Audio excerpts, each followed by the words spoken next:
Hello, my name is Candace Ward, and this video will delve into the physiological functions of the circulatory system. We'll examine this material at a deeper level than simply gross cardiovascular anatomy or basic functions.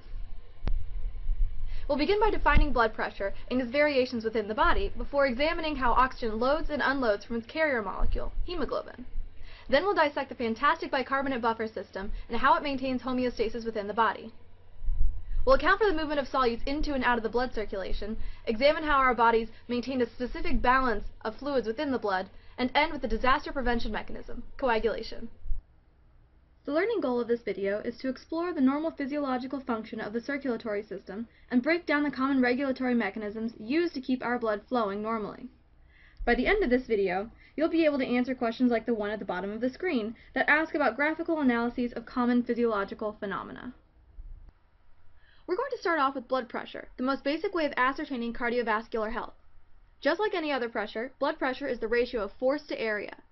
In the figure, the blue arrows indicate the force that the blood exerts on the walls of a blood vessel. In order for the circulatory system to function properly, blood pressure must be kept sufficiently high to propel the blood forward. You may recognize the image to the right as a blood pressure cuff, also known as a sphygmomanometer. You'll become very familiar with this device as a physician since it is used to measure the all-important vital sign, blood pressure. Using this blood pressure cuff, a doctor will determine a patient's blood pressure and decide whether that blood pressure is normal or not. Now that we've measured our patient's blood pressure, let's zoom in and take a look at where his blood is traveling in his body and how blood pressure changes throughout the body. As the blood leaves the heart and enters the aorta, it is being propelled by a massive ventricular contraction, and blood pressure is thus highest at this point. The blood continues through the arteries, where blood pressure gradually drops. Arteries branch off into arterioles, where blood pressure steeply declines. We encounter this steep decline in blood pressure because the arterioles branch significantly. This branching increases the area against which our blood is pushing, so we end up with a lower blood pressure. The blood then flows into tiny capillaries, and blood pressure drops just a little bit.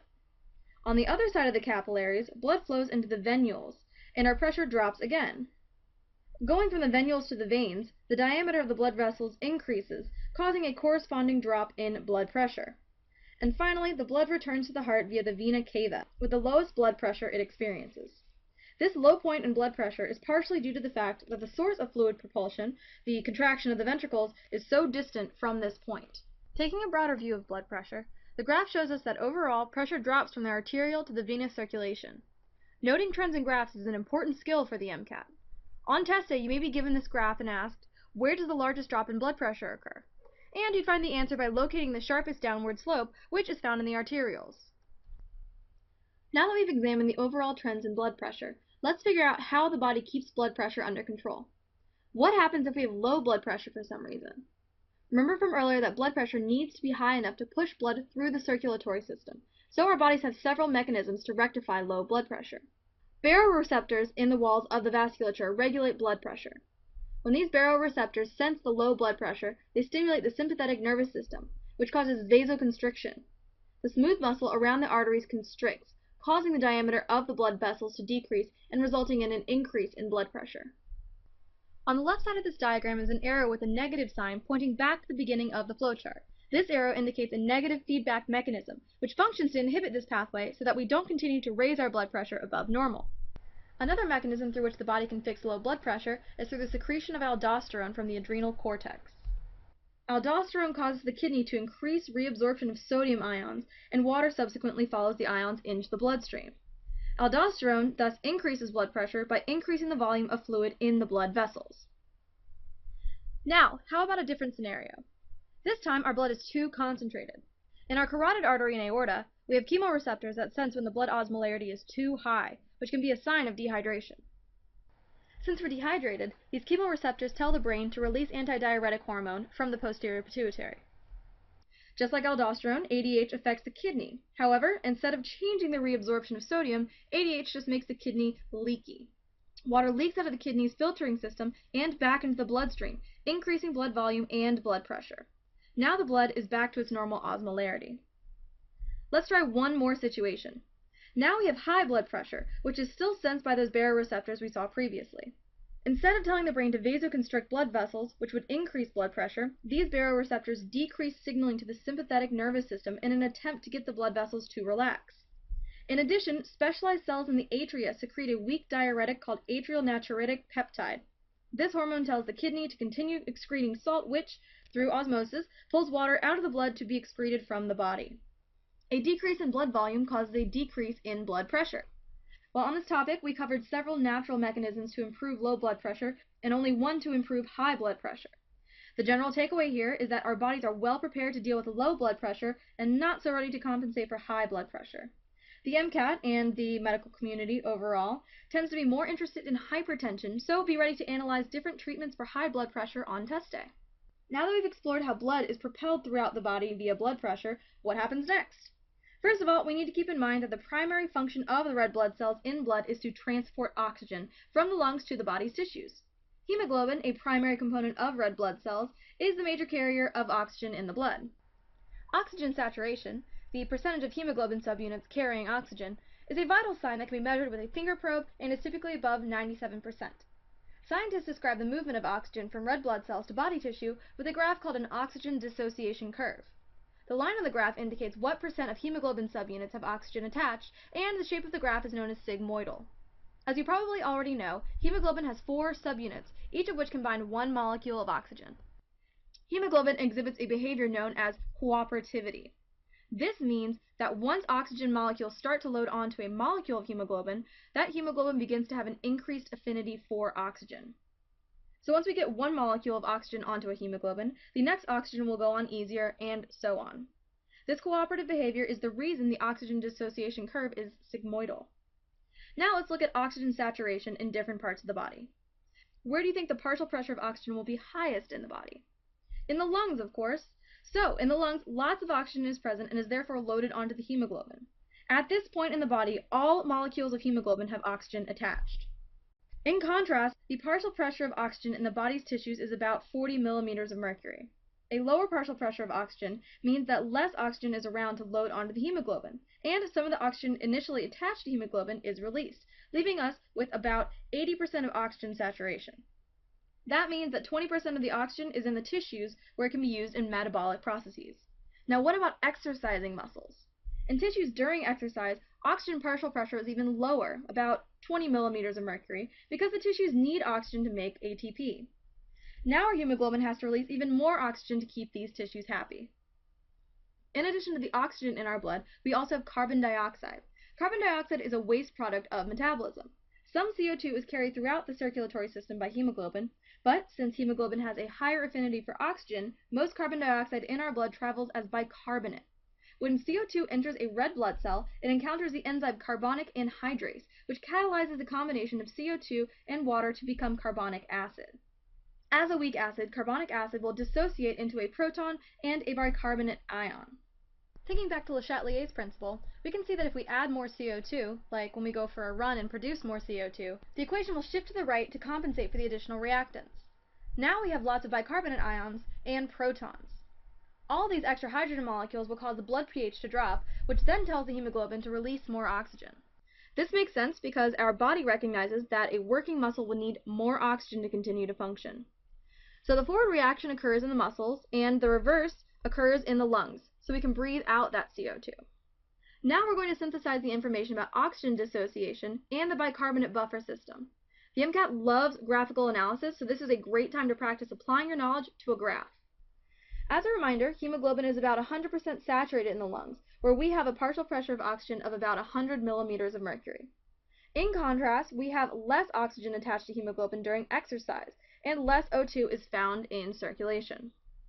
If you remember from earlier, the bicarbonate buffer equation will shift right when we produce more CO2, resulting in more hydrogen ions and therefore a lower blood pH. These protons can bind to hemoglobin, decreasing its affinity for oxygen.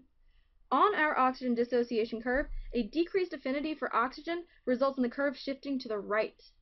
Now we still have 100% of hemoglobin saturation in the lungs, but look what happens in the working tissues.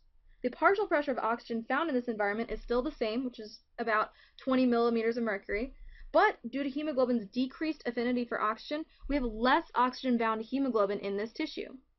So where do you think this oxygen is going? It's going from the hemoglobin into our working muscles. Other causes of this right shift include increased temperature and increased BPG, which is a side product of red blood cell glycolysis. To recap, a decrease in pH leads to a decrease in hemoglobin's affinity for oxygen. This means that at the same partial pressure of oxygen, less oxygen will be bound to hemoglobin. This phenomenon is known as the Bohr effect. And to help you recall this for test day, remember that exercise is the right thing to do. Exercise causes a decrease in blood pH, which causes the O2 dissociation curve to shift to the right. Let's consider another situation. Say we have a fetus in utero and it needs oxygen. If fetal hemoglobin had the same affinity for oxygen as maternal hemoglobin, the fetus would never get enough oxygen, since the maternal hemoglobin would have no reason to release oxygen to the fetus. So, fetal hemoglobin actually has a higher oxygen affinity than adult hemoglobin, causing our curve to shift left. This means that the fetal hemoglobin actually yanks oxygen molecules away from the mother. Like usual, we see 100% saturation at 100 millimeters of mercury for fetal hemoglobin.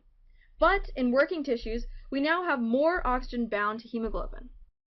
Now that we've analyzed how blood gases are handled, let's explore the movement of other classes of molecules. First, let's examine how nutrients like carbohydrates, amino acids, and fats get into our circulation.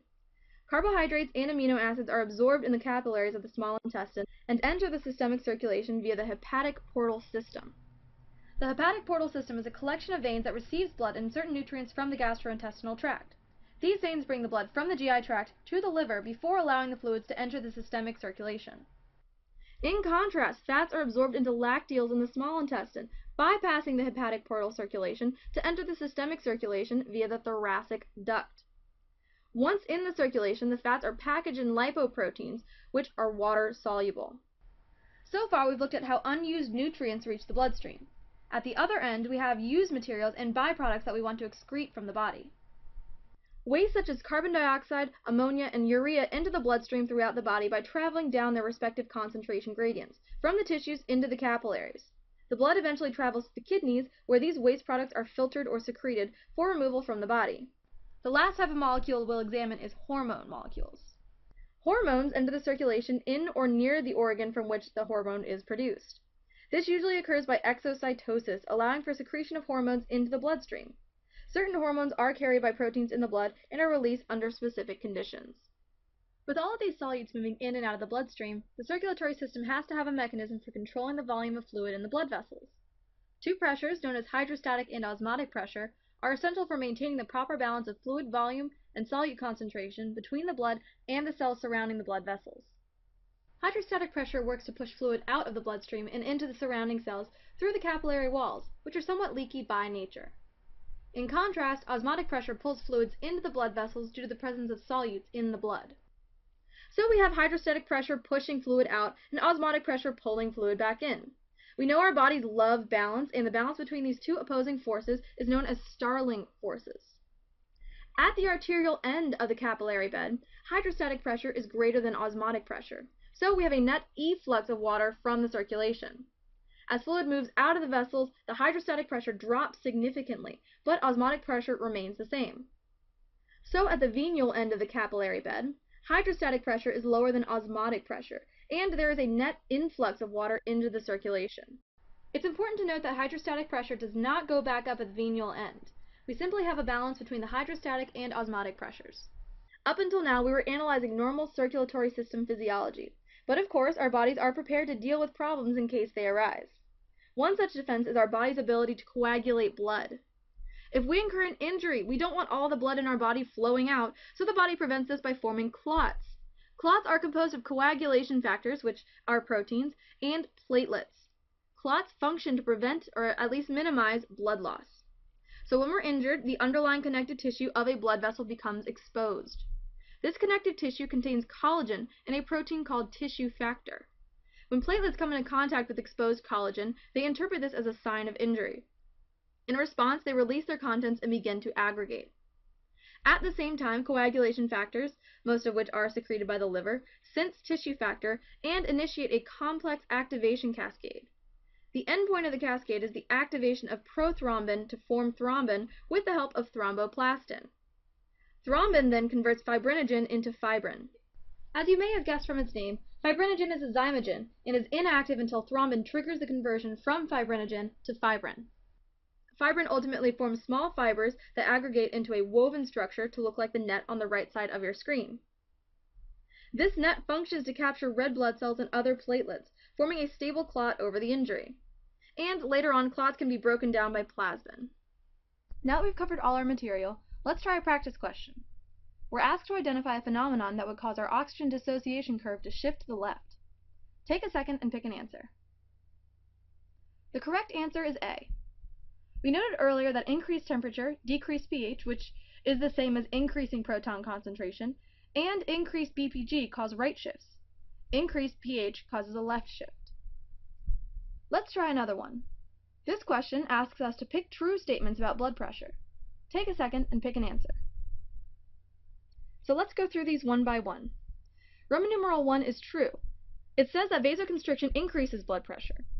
We can increase pressure by decreasing the area over which a force is exerted. Roman numeral 2 is false, because atrial natriuretic peptide functions as a weak diuretic and thus decreases blood pressure. Moving on to Roman numeral 3, we are told that high blood osmolarity stimulates antidiuretic hormone to be released, which is true. At this point, we know that D is the answer, but let's look at Roman numeral 4 anyway.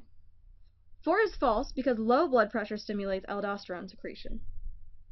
This has been a long video and we've covered a lot of content, so it's extra important to pull back a bit and break down some of the big takeaways for the MCAT. Our body works to maintain homeostasis and typically has mechanisms to fix imbalances. When we have low blood pressure, vasoconstriction, release of aldosterone, and the release of ADH work to return blood pressure to normal levels. To combat high blood pressure, our body can decrease impulses to the sympathetic nervous system and release atrial natriuretic peptide, which works as a weak diuretic. We have an awesome blood buffer system that works to make CO2 soluble. When we produce a lot of CO2, the reaction shifts forward, and when the CO2, which is traveling as bicarbonate, reaches the lungs, the reverse reaction proceeds and the CO2 is exhaled. This graph illustrates the percentage of hemoglobin subunits saturated with O2 at a given partial pressure of oxygen. This curve can shift right or left under different circumstances. When the curve shifts right, this is known as the Bohr effect and illustrates decreased oxygen affinity. This right shift can be achieved under high carbon dioxide production, decreased blood pH, increased temperature, and increased BPG. The curve can shift left as well, although this higher oxygen affinity is largely associated with fetal hemoglobin, which has to take oxygen from the mother. Since it is the opposite of the Bohr effect, you could expect to see this left shift under the opposite conditions for the right curve shift. Thanks for watching this video on the physiology of the circulatory system. I know we covered a lot of material in this video, so feel free to revisit it as often as you need in order to solidify this knowledge for your MCAT.